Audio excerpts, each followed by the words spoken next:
Here at Helmuth Ford, we are a small-town dealership with no hassle and no pressure. Delta Fire and Rescue presents the Delta Haunted House at 109 North Center Street in Delta. Admission is just $10 per person. The Delta Haunted House is open each Friday and Saturday throughout October and on Halloween night from 8 to 10 p.m. Food and drinks will be available for purchase and now accepting cash and most major credit cards. It's the Delta Fire and Rescue Delta Haunted House, Fridays and Saturdays in October and on Halloween night.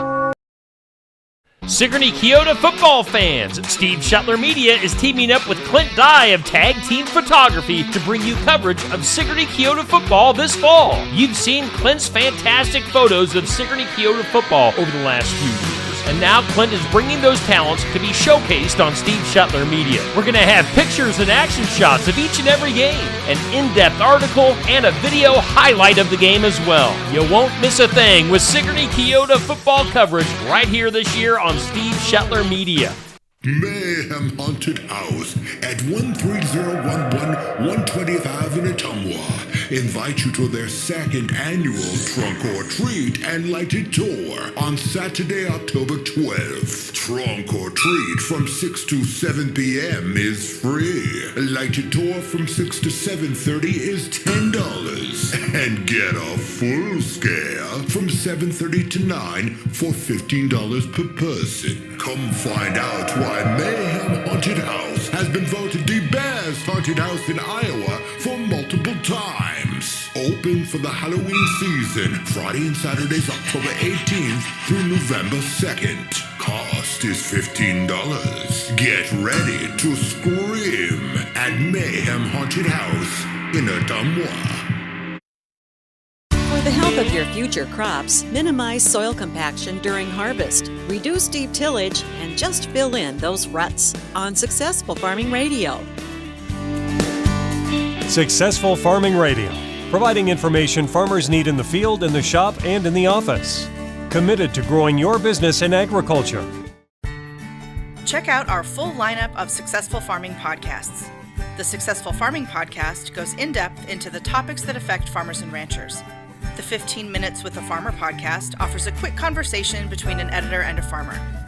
The SF Shorts podcast offers bite-sized interviews about agricultural topics.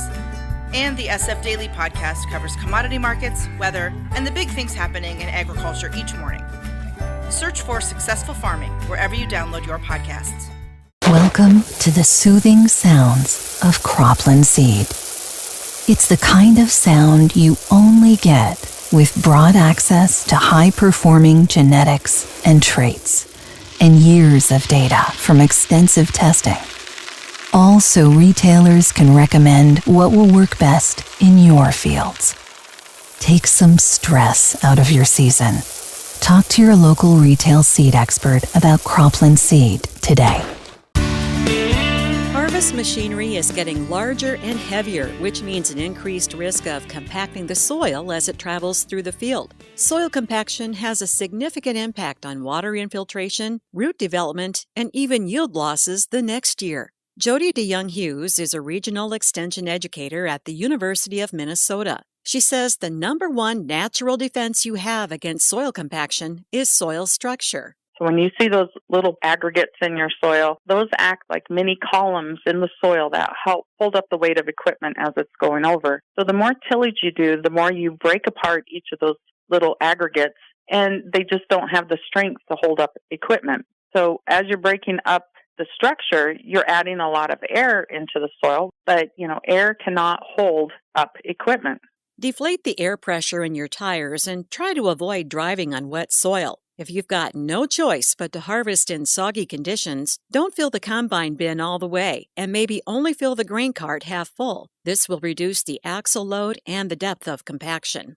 Having a controlled traffic system in the field can have many soil structure benefits, including rut prevention. But if you do have ruts, she says to just fill them in. Don't try to do any deep ripping into them, because when you do the deep ripping, you're breaking up the structure even deeper into the soil, and that's going to set you up for deeper compaction the next year and also the ability to sink into the soil deeper the next year. I'm Jody Henke. Learn more about minimizing soil compaction during harvest at agriculture.com.